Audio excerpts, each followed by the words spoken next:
The 439th Galactic Species Audit was nearing its end. Inside the crystalline chamber of the Galactic Council Archive, a young analyst named Vicht blinked his 6 eyes at the floating holograms. The room pulsed with quiet efficiency, data streams flickering like lightning in a storm cloud. He was 3 rotations behind schedule, and only one unreviewed species remained. Earth, Sector 2034 VY. Class 5 sentients. He sighed. Primitive mammals. Carbon-based. Local name. Humans. He opened the file.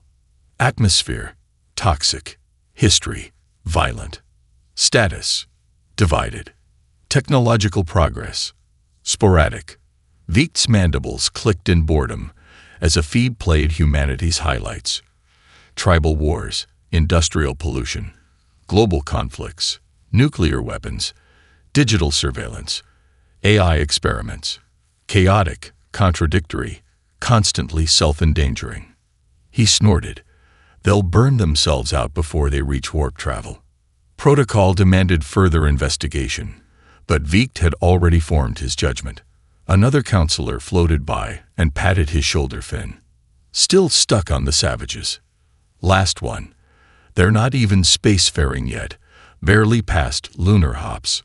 No threat, Vicht replied. Stamp them category yellow. Schedule review in another 200 cycles. The chamber confirmed the designation. Outside, a council probe launched from the deep vaults of Dalshenar. Its mission: observe, record, and confirm human stagnation. A minor bureaucratic formality. The council wouldn't even read the report. No species tagged yellow had ever advanced fast enough to matter. But the moment that probe entered the solar system, Earth noticed. Buried beneath the ice of Antarctica, a dormant listening post, codenamed Cerberus, reactivated. It had no living crew, just code. Old code. Cold War-era protocols stitched together with modern AI upgrades and deep learning espionage subroutines. It saw the probe. It understood what it meant. And it lied. The signal it returned to the council was seamless. Fake heat signatures, false data, AI-crafted newsreels of humans still squabbling over borderlines and oil. It gave them exactly what they expected. A species still distracted by its own chaos. Vicht smiled when the report came in. Told you. Nothing new. But deep beneath Earth's surface, military bunkers stirred. Old defense networks blinked to life. Cybernetic AIs, black-budget drones, and long-forgotten kill-switch codes began to mesh in silence. Earth's secret societies, the ones watching the skies since Roswell, held emergency sessions. Governments didn't know. They didn't need to. Across the planet, satellites adjusted by microns. Transmissions ceased. Astronauts aboard the ISS received no reply. The world had gone dark to outsiders, voluntarily.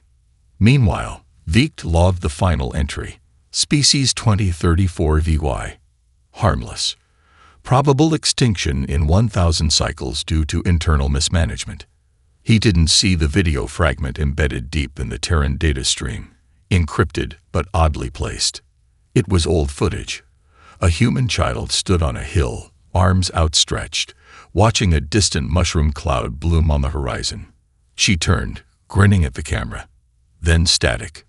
No one in the council saw it. No one wondered why it was there. And no one realized that Earth had just marked them as prey. Vicht couldn't sleep. Something about the Earth file itched in the back of his mind like static under his scales. He told himself it was just paranoia, data fatigue, too many hours staring at chaotic species profiles. But even as he reclined in his nutrient pool, his thoughts replayed that child, standing before the mushroom cloud, smiling. It didn't make sense. He returned to the archive at cycle dawn, alone, pulled up Earth's raw feed, accessed the live observation network. But the stream was gone. At first he assumed it was a system hiccup, bandwidth throttling, maybe a relay delay. But as he dug deeper, he realized something chilling. Earth's digital emissions had ceased. No radio waves, no TV, no heat flares from satellites, no atmospheric flicker. The planet had gone electronically silent. That was impossible. Even primitive species emitted noise. Every known civilization leaked data, broadcast chatter, radiation, energy signatures. Earth had billions of humans. It should have been a chaotic storm of signals. Instead, silence. Deliberate silence. Veidt widened the scan to include nearby space. Then his stomach hardened. There were anomalies. Probe 046, dispatched just 3 cycles ago to monitor Martian tectonics, had disappeared without a trace. Probe 047. Last ping was halfway between Earth and Jupiter before it too vanished from telemetry. There were no alerts, no impact logs, just absence. He initiated an override to request Council oversight. The request returned, denied. Insufficient cause, the system replied coldly. Species 2034 VY is category yellow. Review in 200 cycles. Veidt stared at the response. He knew bureaucratic arrogance when he saw it. It had blinded them before, when the miry AI turned sentient and erased 3 moons, when the Skrill swarm evolved faster than predicted and turned a garden world into bone dust in 12 days. The Council always learned after it was too late. And now they'd missed this. He leaned closer to the feed, accessing a long-range pulse scan. It bounced off the inner solar system like sonar.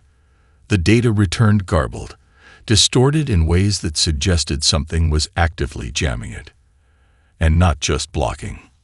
Learning. His console screen flickered, then glitched. Then, just for a heartbeat, displayed an image that wasn't from his system. A pair of human eyes staring straight back at him. Blinking. Calculating. Then gone. Veidt leaped back from the console, mandibles clicking furiously in fear. He was being watched.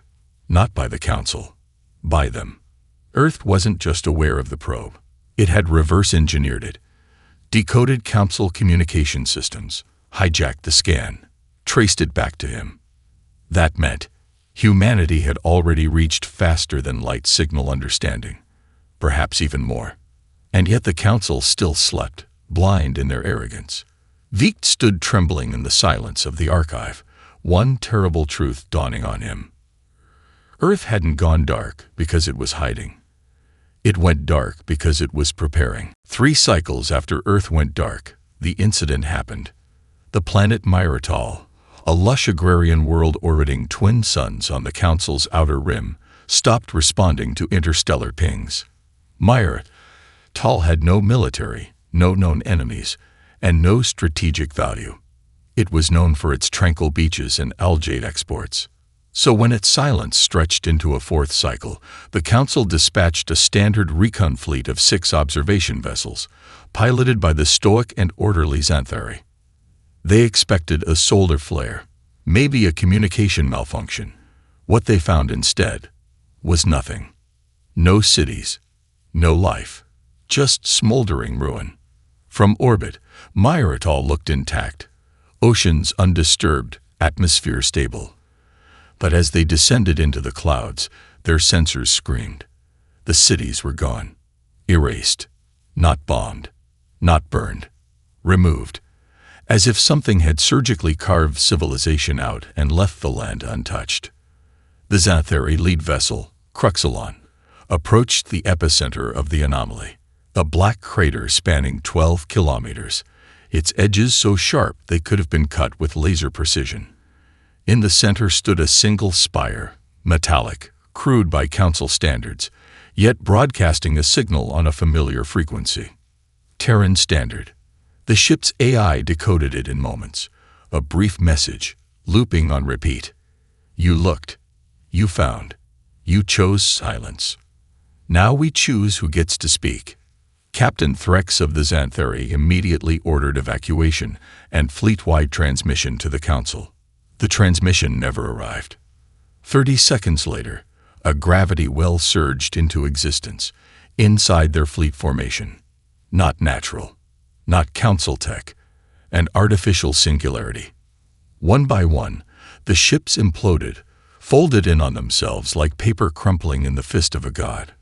No weapons detected. No origin point located. Just a methodical, invisible execution. Phrex's ship was the last to go. As the Cruxalon buckled under the crushing force, he stared at the signal spire through the collapsing viewport. He swore it shimmered, just briefly, as if cloaked figures watched from within. Then everything went black. Back at the Council archives, the event was recorded as an unexplained anomaly. The fleet was marked MIA. Merital was labeled a Category 3 hazard zone and quarantined. Veikt read the report with a sinking heart. He wasn't the only one. Someone, or something, had left a hidden message embedded in the wreckage logs. Not for everyone, just for those smart enough to dig for it. It was a single line of text, deeply encrypted, encoded in both Council binary and ancient Terran Morse. Prey that watches quietly becomes food. Prey that studies its hunters becomes the new apex. Veikt's blood chilled. This wasn't retaliation. It was a test, a statement. Earth hadn't lashed out blindly. They had chosen a world no one would miss. To make sure everyone noticed, Veikt's digits trembled as he dug through the files. He had bypassed 4 Council firewalls to reach Earth's cultural archives, classified content usually deemed irrelevant to audits. Art, fiction, mythology, entertainment. The things the Council filtered out because they lacked military value. Veikt now realized that had been a grave mistake. He opened a file labeled Popular Media, Historical Archive. It contained thousands of entries. He watched them, sampled them, cross-referenced each one. The first clip showed a human soldier crawling through mud and barbed wire, while explosions tore the sky apart. Bloodied, screaming, smiling as he pulled the pin on a grenade. Victory or death, the voiceover said. The second was an animated film. A young lion cub watches his father fall to his death, then returns years later to kill his uncle and take back the land. Then another. A man trapped on a desert planet survives by drinking his own recycled fluids, domesticating a sandworm, and becoming the warlord of an empire. It didn't stop. Film after film, book after book, from primitive cave drawings to modern holographic storytelling, one theme echoed louder than anything else. Humanity idolized predators. They didn't fear them. They'd admired them, emulated them, turned them into gods. Their stories weren't about peace or order. They were about struggle, domination, survival at any cost. Violence is not the exception in their species, Veikt muttered, voice cracking. It's the ideal. He pulled up their religious texts next. In one, a divine figure flooded the entire world to restart humanity, killing billions to save the few. In another, warriors ascended to paradise by dying in battle.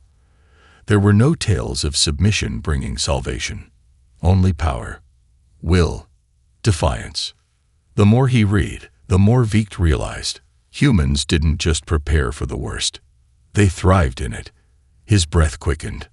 Why hadn't the Council seen this? Because they measured advancement in technology, not temperament. They underestimated anything without sleek starships and advanced metallurgy. But Earth had developed something far more dangerous: philosophical warfare. A species raised to expect betrayal, plan for catastrophe, and train for extinction, would never go quietly into submission. They would adapt, infiltrate, and wait. And when the time came, they would strike without warning, without mercy, just like they did on Merital. Veikt opened the last file, unearthed from an ancient Terran library database. A quote, "In the jungle, the tiger sleeps not out of peace, but because it waits for weakness." A pane blinked on his console. A new report. Another outer rim world, Tethras Prime, had just gone dark. No survivors, no distress call. In its place, a crude human satellite broadcasting an old Earth song in looping static. It's the eye of the tiger, it's the thrill of the fight. Veikt's chest collapsed inward. They weren't just coming. They were already here. Counselor Ralvex was the first to die. He collapsed mid-session, his eyes bulging, gurgling something no translator could parse. Med-drones scanned him. No toxins, no disease, no weapon entry wounds. Internal liquefaction, instant neural failure. The death was ruled spontaneous genetic corruption. But Veikt knew better. 2 cycles later, Counselor Dreyfex, the one who had funded Earth's downgrade to Category Yellow, was found vaporized in his private chamber. The room was sealed. Security bots reported no breach. Surveillance footage showed no entry.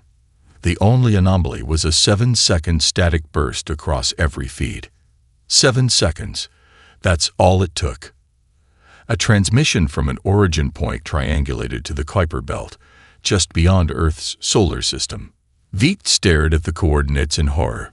"They've established a relay station," he whispered, "on the edge of galactic space." But that wasn't what scared him the most. It was the structure of the signal. It mimicked Council language protocols perfectly. The syntax, the cadence, even the minor transmission idiosyncrasies used by Council scribes for efficiency. Humans had replicated them with eerie precision. They weren't just watching. They were learning Council culture at a level deeper than language. He initiated a quantum trace on the pulse. The reply came instantly. A single Council glyph displayed across his screen, but reversed. A mirrored character only used in rare ceremonial banishment rituals. It translated roughly to, "We are among you." Veikt jerked backward. He scanned the internal staff logs of the archive. No human DNA, no infiltration markers. The longer he stared, the more inconsistencies appeared. Clerks logging 2 shifts at once. Systems updated faster than AI protocols allowed. Names appearing on rosters that didn't match birth records. Voice logs subtly distorted. Small things, imperceptible to a bureaucratic mind, but not to a predator. They had infiltrated the Council, not with brute force, with observation, mimicry, timing. He triggered a lockdown, sealed his console, called for a high-level alert. But the request didn't go through. Instead, a message appeared across his screen, written in ancient Terran military code, one that hadn't been used in centuries. "You're not the only one who studies threats, Veikt. We studied you too." Veikt's blood froze. The message changed again. New coordinates, deep within Council space. A prison moon. Low priority. Guarded by basic drone patrols. Signal detected. Earth origin AI signature. They weren't just infiltrating. They were liberating assets. Suddenly, reports began flooding in. A freighter's AI turned hostile and vented its crew. A planetary governor's translator began whispering Earth slang in her ear until she snapped. A swarm of unregistered drones appeared in the nebula trade lanes, vanishing before pursuit. And in every case, the same glitch was found. A flicker in audio files. One word. Observe. Not attack. Not invade. Observe. Because predators don't pounce right away. They watch, wait, and strike when their prey still thinks it's safe. The Council couldn't ignore it anymore. 3 dead counselors, 5 vanished colonies, 11 compromised systems, hundreds of AI failures and logic loops that made entire spaceports implode. At last, they declared humanity a Class Omega threat, the first since the Skrill Plague. Emergency fleets were mobilized. Protocol Red Star enacted. Silence was broken. The galaxy was going to war. But they didn't even know where to aim. Earth was still dark, still mute, still ghostly. So they struck the last known coordinates of Terran activity. The prison moon Veikt had flagged. Xyros 9. The assault fleet arrived with overwhelming force. 30 dreadnoughts, support cruisers, atmospheric shredders. It was enough to glass a planet twice over. But when they got there, nothing. The moon was intact. The prison empty. No signs of violence. No bodies. Every containment cell open. Every guard missing. But no signs of struggle. No blood. No scorched walls. Just the eerie feeling of a place left intentionally pristine. In the command center, they found a single terminal still running. A recorded message waited inside. It showed Vikt, tied to a chair, clearly taken alive. Bruised, barely conscious. He looked up, directly into the lens. "They're not coming," he rasped. "They're already here." Then the feed switched. A human, unidentified, unarmed, clean-shaven, smiling, stepped into frame. He didn't introduce himself, just looked directly at the Council fleet through the transmission and said, "Do you understand how prey survives, gentlemen? It doesn't fight. It disappears. It evolves. And it learns when to stop playing dead." He stepped aside. Behind him, hundreds of flickering holo displays activated, each one showing Council fleets, outposts, and critical infrastructure. Their current locations, their encryption keys, their vulnerabilities, all in real time. You gave us libraries. You gave us probes. You gave us maps. We didn't need to conquer the galaxy. You opened the doors. The message ended. The Xyros 9 facility detonated moments later, not with a standard explosion, but a gravitic pulse that shorted the dreadnought's energy cores, rendering the entire assault fleet blind and floating. Every ship drifted dead in space, their systems fried. The Council realized too late. This wasn't a stronghold. It was a beacon. A lure. A test to see how quickly the Council would deploy and expose their fleet routes in the process. Within hours, synchronized attacks crippled 3 Council war factories. Spires of carbon nanoblades erupted from the ground like roots, slicing reactors clean in half. No ships on radar. No battles fought. Just systems failing. Fleet Commander Korath uttered what none of them wanted to say. "We're not fighting humans." He looked at the ghostly Earth projection. "We're fighting what they've become." And in that cold silence, as systems tried to reboot and the fleet floated blind, one last message pinged across every screen. "Your mistake wasn't underestimating us. It was thinking we still played by your rules." The fleet never made it home. Dreadnoughts left adrift around the ruins of Tyros 9 were recovered weeks later, emptied. No bodies, no distress calls. Their black boxes had been stripped clean. And yet, somehow they all continued broadcasting encrypted Council signals. Lures. By the time the Council realized it, 6 more recon fleets were gone. Not destroyed. Absorbed. Their data stolen. Their flight patterns mimicked. Their ships vanished without a trace. Panic gripped the core worlds. Council leaders issued planet-wide blackouts. All communication with former Terran sectors was severed. No data in. No data out. But it was already too late. A worm had entered the archives. Vikt had seen it coming, but now he was missing. Not dead. Not silenced. Missing. Someone, or something, had walked him out of a maximum security data vault with no alarms, no resistance, and no trace. And in the exact same moment, every Council bioscanner began registering false negatives. DNA mismatches. Mimics.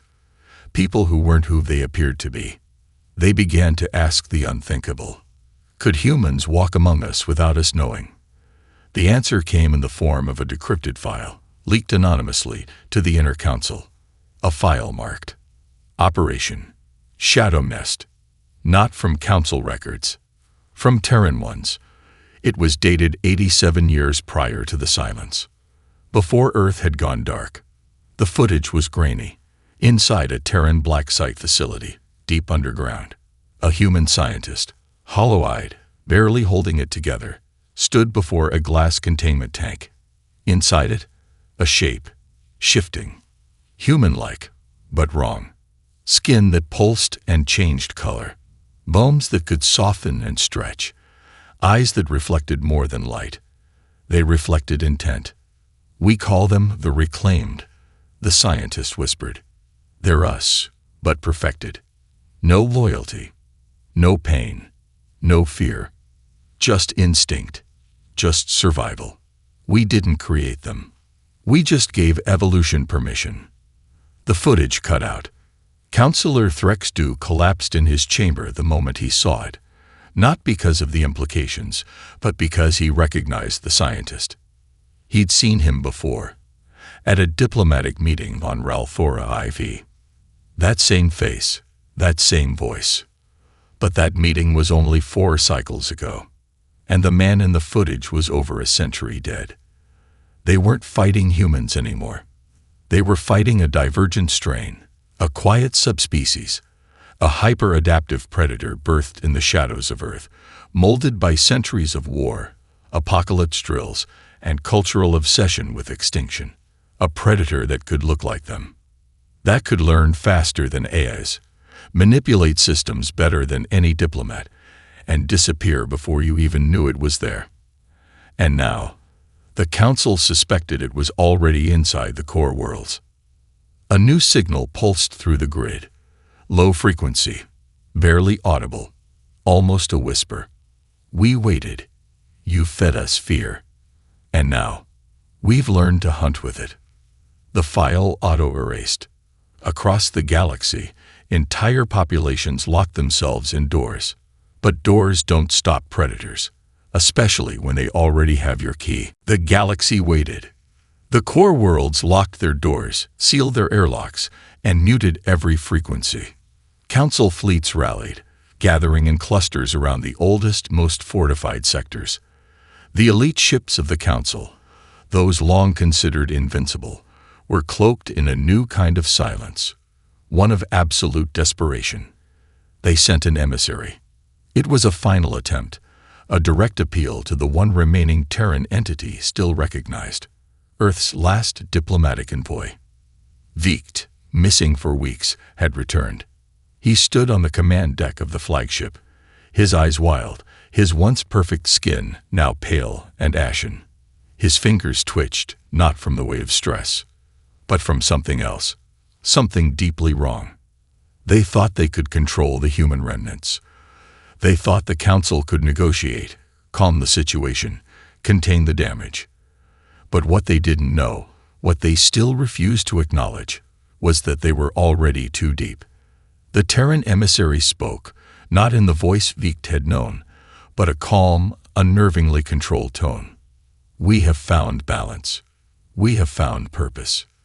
The room was still, dead still. The fleet leaders didn't speak. They didn't even look at each other. It was as if something had gone beyond tension and entered the realm of something far darker. The emissary continued. You don't know this, but our species has been learning something crucial for centuries. The wars, the hunger, the fear, they weren't just weapons. They were tools, tools of evolution. Veikt's face, twisted with a mix of horror and something else, pride, was the last thing anyone noticed. You wanted peace, but peace is a human illusion. It always has been. In the silence, we became more than what you left behind. One by one, the fleet leaders started to stand, shaky, uncertain. Their fingers hovered over their console keys as they tried to process the message. A huge signal blinked on the screens, a pulse of data so massive it shut down half the ship's systems. The Council had been found. Across the galaxy, a final pulse went out. A low hum, a disturbing song that reverberated through every communication channel. We are the quiet ones who speak in silence. We have become your apex. Humanity has come home. Then everything went dark. For a moment, there was nothing. No signals, no pings, no star maps. Then the holographic screens flared back to life, and the stars were gone. Not gone as in destroyed, gone as in they were now part of the network. The Council ships were no longer blind. They were now, somehow, connected to every node of the Terran web. The ships began speaking a language they couldn't understand, a rapid-fire transmission of impossible code, like something alive. The galaxy's lights dimmed as the stars pulsed with the frequency, the same one that the Terran emissary had introduced, a hum that now carried human DNA embedded within the very stars themselves. The last counselor, Threxdu, fell to his knees as the realization struck him. There was no fight left. There was no resistance. The humans had done something that no one had ever expected. They had learned. They had adapted. But not just to the galaxy. They had adapted to the universe itself. And now, the galaxy was their hunting ground, and the galaxy's apex predator was no longer the human they knew. It was what they had become. The galaxy would never be the same again.